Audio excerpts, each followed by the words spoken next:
So ito ang Vogue 525 DSX. Napakaganda, di ba? From this view, kitang-kita nyo naman super beefy, bruskong-brusko yung itsura. So, napakaganda na kanyang mukha, oh. Look at that! Hay! Ay! Woo! Tapos dito sa side, may tuka pa, oh. Ang kanyang gulong, kanisin, naka-KYB. Ang ganda. May takip na rin yung kanyang radiator dito. Now, pagkakailangan mong powerful na ilaw, aside from the DRL, meron din siya rito. Ito, dinagdag na lang natin. Ito, syempre, yung kanyang dash, napakaganda rin ang kulay. Yung tangke niya, it's 18 liters, so kahit kung saan-saan ka na mapadpad. Look at this. Dati na nandito, ngayon nandito na sa taas. Kaya lalong-lalong nagmukhang venture bike na siya. First, yung kanyang engine. This is actually a 494cc. Pagdating naman dito sa kanyang gulong, guys, at mga ka-araw, this is a Metzler Tourance. Siyempre, ready na rin to. Pwede lagyan na ng top box para kung kahit saan-saan kayo magpunta. At ang ganda rin ng seats, oh. Tignan nyo naman yan. Malambot pa yan at walang magiging problema ang inyong pillion kasi malambot na rin to at mas malapat kaysa sa dati.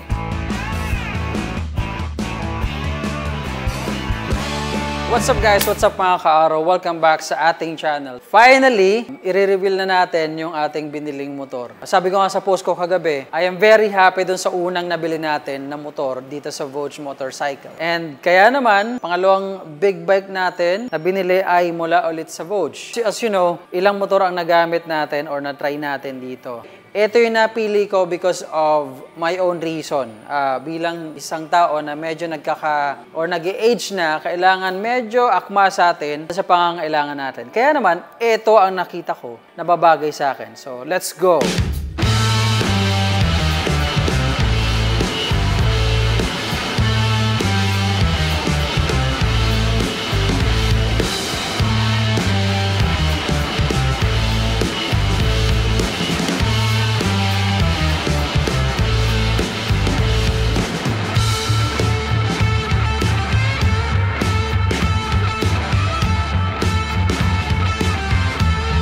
Nasa harap natin ay ang tinatawag na Vogue 525 DSX.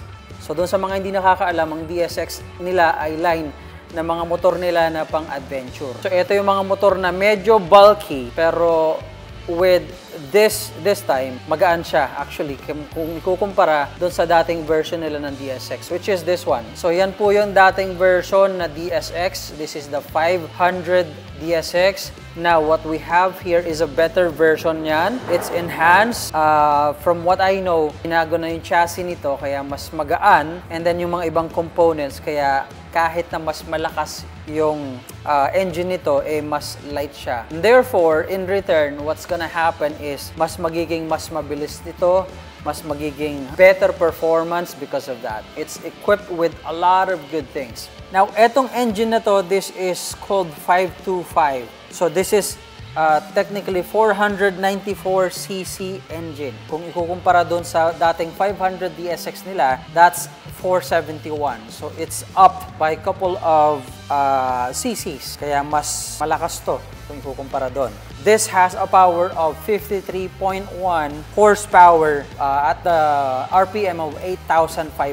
Pagdating sa torque naman, it's 50.5 at 6,500? 7,000. Ayun. Alam nyo guys at mga ka-aro, although this is an adventure bike, one of the reason bakit ko siya nagustuhan is because of its looks. Sabi nga nila, pagka tayo nanliligaw ng babae, pagka tayo nagkakagusto, unang-unang tinitingnan muna natin ay ang looks. And take a look at this guys at mga ka-aro. Wala ka nang halos masabi sa looks nito. I know that some of you might say, oh, mukhang kamukha ng known brand yan ha.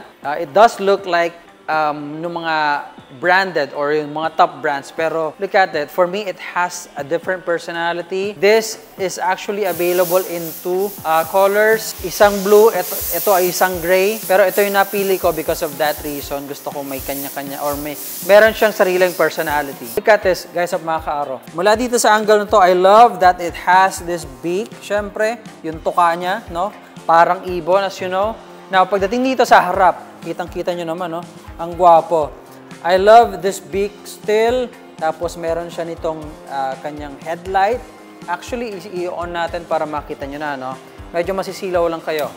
Okay, wala na makita. Okay. Now, nakikita nyo, ito yung kanyang ilaw, no, guys at mga kaaro. This is basically, it's DRL or daytime running light. Now, meron pa tong ilaw na if in case maglo-long ride kayo, kailangan nyo, meron pa dito.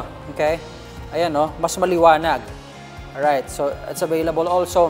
Naglilit to pagka pinindot nyo yung ABS button dito sa kanyang panel. Now, aside from that, syempre, naglagay na rin tayo just for the purpose of pagka tayo naglo-long ride, para mas malakas, meron na rin tayong auxiliary dito. Okay, napakalakas nito. But anyway, what comes with it is basically this, as well as this one. And napakaganda, guys at mga kaaro. Another thing na gustong-gusto ko dito sa motor nito is it has this beautiful and I would say improved na klase ng windshield. Look at this, guys at mga kaaro. Sigurado may makikita kayo na halos kapareho nito. But I love it because, of course, it's going to protect us from winds. Especially pagka tumatakbo na tayo ng mga 170. Look at that. Oh. Since nandito na tayo, dun sa mga nag-iisip na bumili nito that has height ng 5'3", 5'4", 5'5", actually 5'6", super safe ka na rito. I stand 5'4" lang and look at how I stand dito.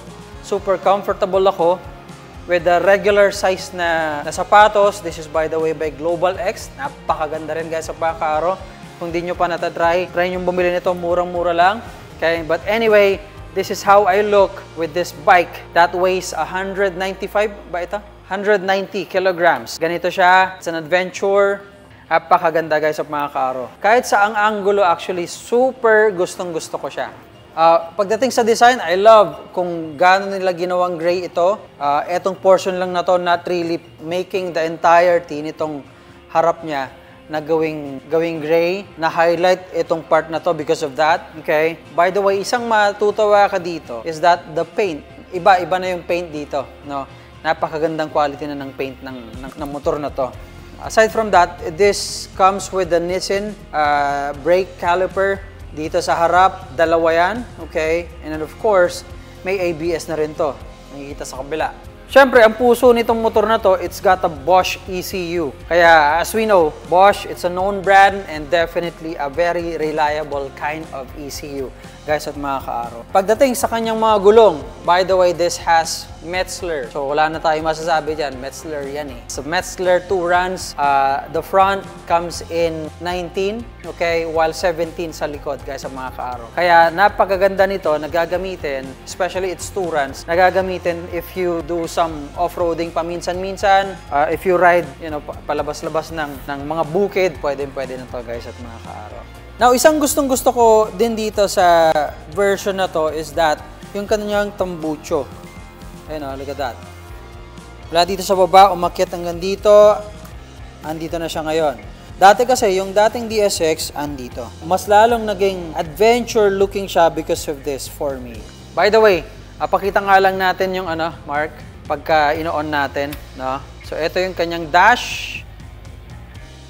Ayan siya. Okay, colored LED. We're gonna talk about the details nito, pero isang mapapansin natin dito, meron siyang S dito. That stands for Sport. So, it's got 2 modes. Sport at meron siyang Eco. Kaya nga sabi ko, etong motor na to ay may technology ng isang Ford. Meron siyang Eco at meron siyang Sport, if you know what I mean.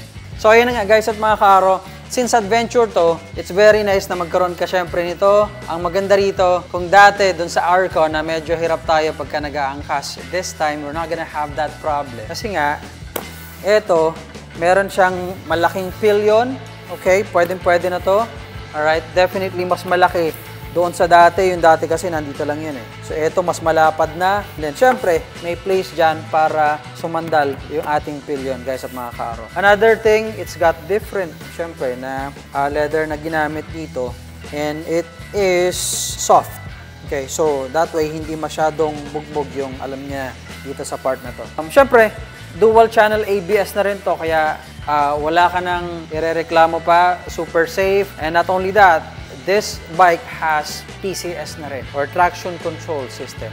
Kaya wala kang iisipin, very safe ka na in different riding situation. Okay na. Anyway, we'll have a different conversation pagdating sa entire experience ko, what I think about this, I'll share with you guys sa mga ka-aro. So abangan nyo yung ating parating na review. Once magamit natin to ng maybe 1 month just to be safe na napalabas na natin ang mga pwede nating purihin at pwede nating ireklamo dito sa motor na to. So this is basically like, ang tawag dito, walk around. So you can see how this bike looks. By the way, this bike, they are selling it at 380,000 pesos. Yung first batch nila actually is already sold out.